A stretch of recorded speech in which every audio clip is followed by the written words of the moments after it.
Hello, and welcome to the GRACE podcast series.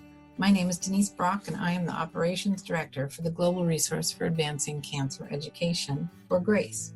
In this podcast series, we interview patients, advocates, and healthcare professionals to provide the most updated information for our community and to highlight important issues facing those dealing with a cancer diagnosis. We hope you find this information valuable. For questions or comments, please visit us at cancergrace.org.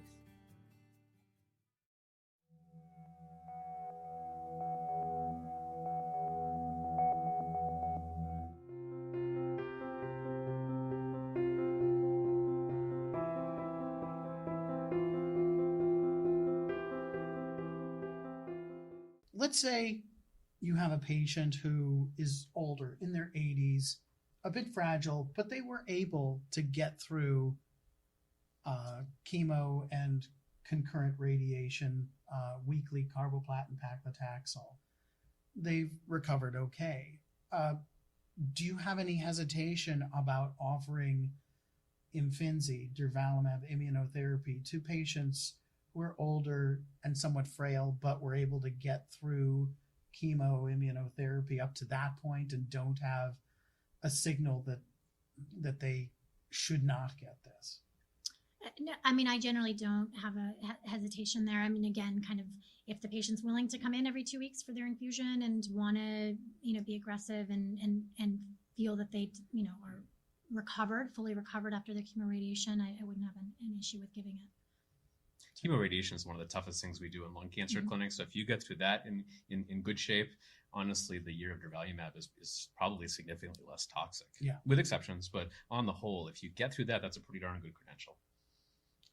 Let's take the setting of a patient who is started on Durvalumab, doing okay, but the novelty begins to wear off at 7 or 8 months. And I feel that year is a challenge of attrition.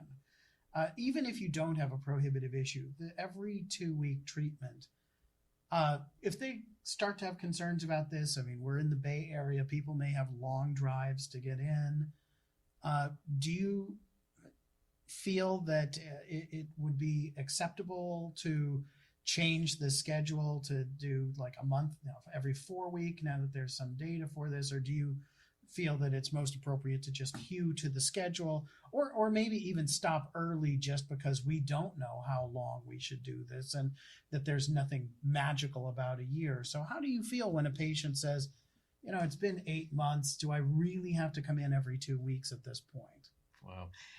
Again, it's just a data-free zone. And I think it's a conversation. Like you say, there's no magic to the year. If we've gotten through 8 or 9 months and the patient feels very strongly, just quality of life wise, I tend to think there's probably good likelihood they've gotten the benefit they're going to get. I haven't done the 4-week scheduling, but there's so much precedent now in the stage 4 setting of, for example, Opdivo and Durvalumab, the 4-week really similar to 2-week benefit. I don't think it's a big stretch. It hasn't come up. My patients are pretty motivated, but I wouldn't have a major a priori problem with it, especially at month 8. Yeah, and I think also we just don't have data, so who's to say? Millie, what's your thought? I mean, I think in my VA practice, if there was an FDA label for the 4-week, I would absolutely go over to that. But we don't have that, and so I can't do that. I'm not sure if private insurers would actually cover the 4-week. So just from the logistical standpoint, I'm not sure that'll work. I typically see these patients once a month, and they're getting their one of their infusions sort of on their own, and they're going to the infusion center without seeing me. So it kind of shortens their, visit. And so it's a little bit more tolerable for them to be going through. And I too, if they've gotten through 8 months, they're kind of tired of it, I don't push them to make it to a year. Let's take the situation of a patient who has gotten through a year of Durvalumab after chemo and radiation, and they are nervous. They are grateful that they don't have evidence of relapse recurrence on their last scan, but they are really fearful of stopping. And the Pacific trial, upon which our treatment is based, gave up to a year but stopped at a year. If you have a patient who is a year in and says, I don't mind coming in, I really feel better on treatment, this is probably more likely at the Stanford practice than at the VA, but maybe at UCSF, and certainly some of the tertiary care centers will have more patients who are seeking more care than we know is beneficial. What's your view there? Would you strongly dissuade patients from this, or are you open to that? I mean, presuming that you didn't have the barrier of coverage, which I think is an easy out. I would really strongly urge them to stop. Again, it's not a stage 4 setting. It's a curative setting, and cure is binary. It just takes us 5 years or so to figure out if it happened. I would actually push them pretty strongly to say, we've got to hew to this trial. There's rationale to say that a year is sufficient. There's not data for longer in this setting, and really strongly urge them. And I also remind them that even if the first year went well, there are, unlike chemo, which tends to kind of accrue more side effects as you get deeper in. Cycle 6 is always harder than cycle 1. Immunotherapy side effects can happen on day 1. They can happen on day 720 too. And so you really, that more time, idiosyncratic. Very idiosyncratic. Yeah. So I kind of remind them of that and say, I've had enough patients in my practice where if I'm giving a drug that I'm not sure is helping, but I can sure affect your thyroid, I can sure affect, like I said, my patient with a pancreas, with new autoimmune diabetes. Yeah. These are things that affect quality of life also. So I would push pretty strongly to stop that. And obviously the VA is going to just double over laughing. Exactly. Yeah, right. That's right. You want to do what? Right. But I mean, if you were covering at Stanford, at the Cancer Center at Stanford that day, you had a patient, what would your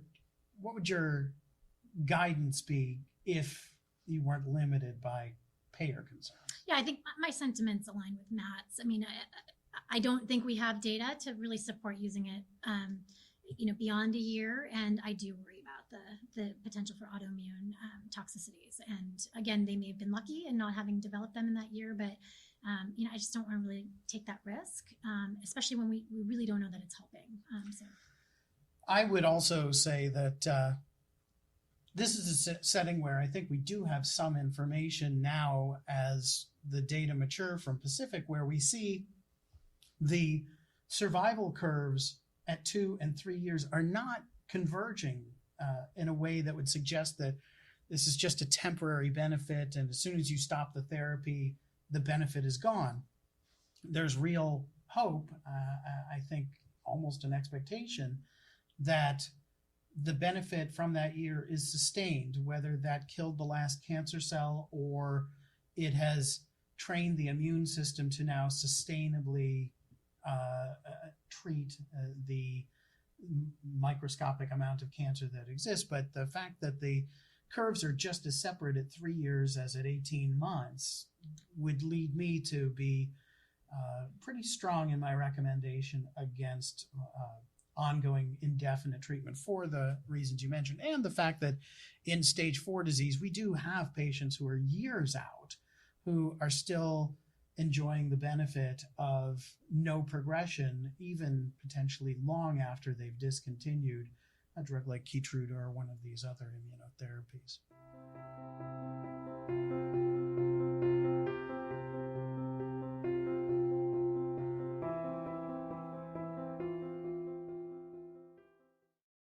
Thank you again for joining us. This podcast was made possible by the generosity of sponsorship from our friends at Lilly, Novartis, Takeda, AstraZeneca, and Exelixis. Please like and follow us on Facebook and Twitter. Send us feedback, share your story, donate, and visit us for more information at cancergrace.org. Thank you for listening.